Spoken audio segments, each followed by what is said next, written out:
Dahan-dahan lang, ma. Isang gabi lang to, ha? Nak.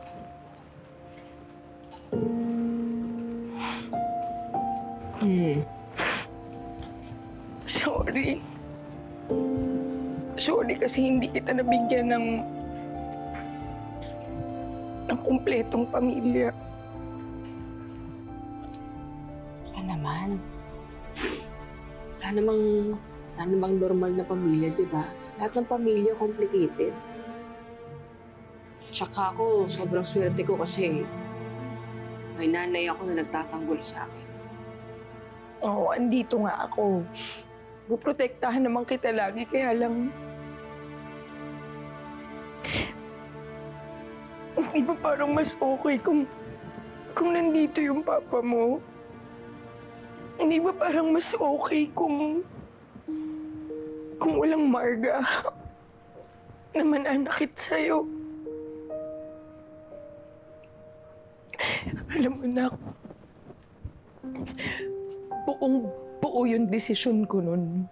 Tayong dalawa lang, okay lang sa akin. Hanggang ngayon na-realize ko, anak, kawawa ka pala. Kawawang anak ko. Sorry, Liv.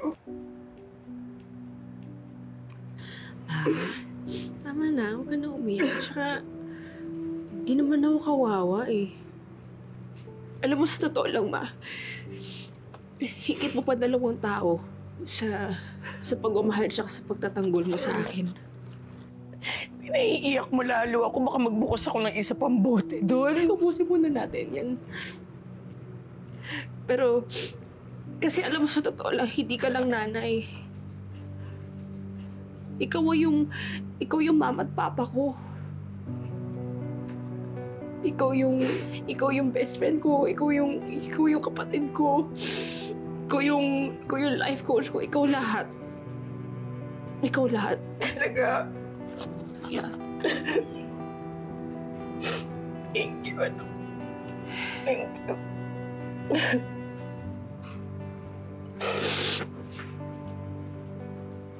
Oh, ano? Isa pa? Oh, para kay Marga. Yes, para kay Ang Marga. dami ko nakuhang buhok sa kanya kanina na. I'm so happy. Masaya ako actually na happy ako. Basta isang gabi lang to, tapos bukas, hanap na tayo ng solusyon sa problema. Eh, ubusin ko yung hair niya.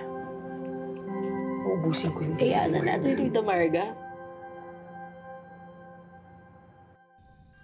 Ayoko sana ng gulo sa pamilya ko. So I sent it anonymously. Pero ngayong alam na ng lahat, what the hell, right? Saan niyo nakuha yung video? I saw it on my daughter's phone by accident. Liv messaged her. Inuutusan siyang burahin yung video. I won't let her make Amelie an accessory sa ginawa niya kay Zach. Naniniwala kayo na si Liv ang pumatay kay Zach? Who else had the motive?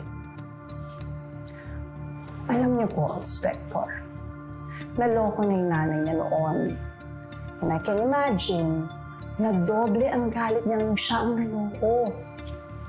Of course, she will deny everything. Magaling magsinungaling yung batang yan. Nasanay mula pagkabata. Nagsisinungaling sa inyo si Liv. Dati pa? Alam niyo po, Inspector, inggit si Liv kay Amelie mula pagkabata.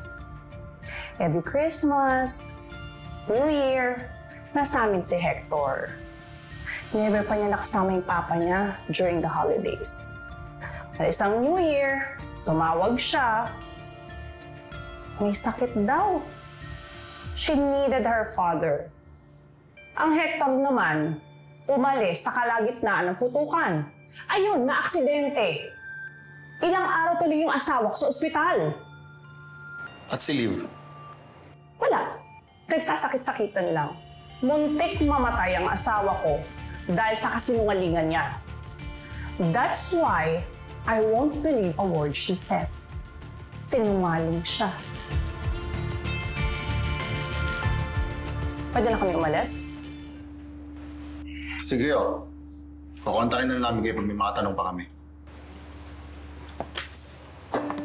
Let's go.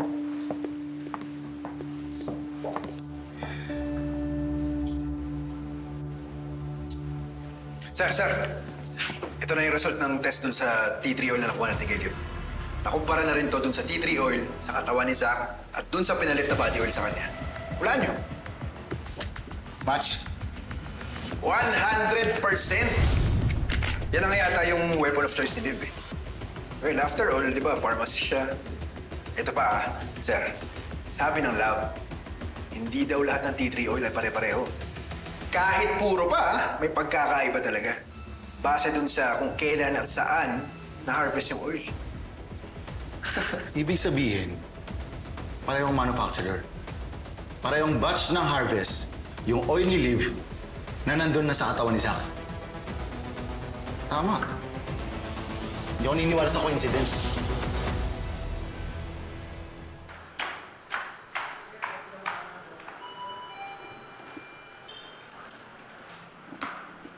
Miss Baltasar. Ano naman yun, Inspector? Di ba sinagot ko na lahat ng patanong ninyo?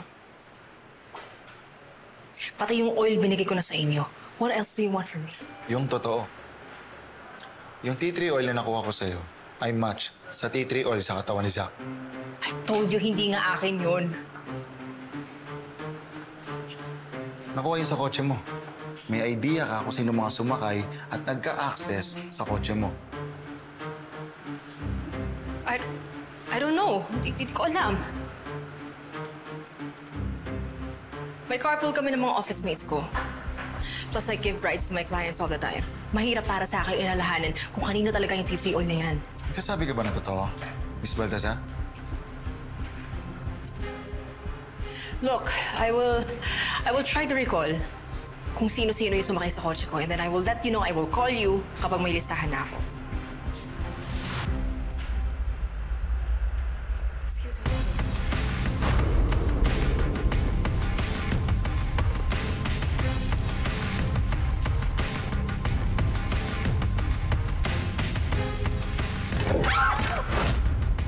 Oh my gosh, Liv! Sorry! Oh my God! Sorry, Nay! Kasi yung brakes ko may problema. It's okay. Oh my gosh, buhay pa ako. Sorry. Papacheck ko yung brakes ko. Oo, girl. Pacheck mo. Emily. Alam mo ba kung nasan yung laptop ni Zach? Buti nga nasira yun eh. Kasi puno ng kademonyo yung laptop na yun. What if alam ko na kung kanino yung tea tree oil na nakita dun sa kotse ko? Yung may kinalaman sa pagkamatay ni Zach. Yummy. Kailangan malaman ng mga pulis to. Hindi lang si Liv ang may motibong pumatay sa kanya. Posibleng siya na ang hinahanap nating killer. Where did you get that? Sa laptop ni Zach. At hindi lang to ang video. Nakasama ka ni Zach.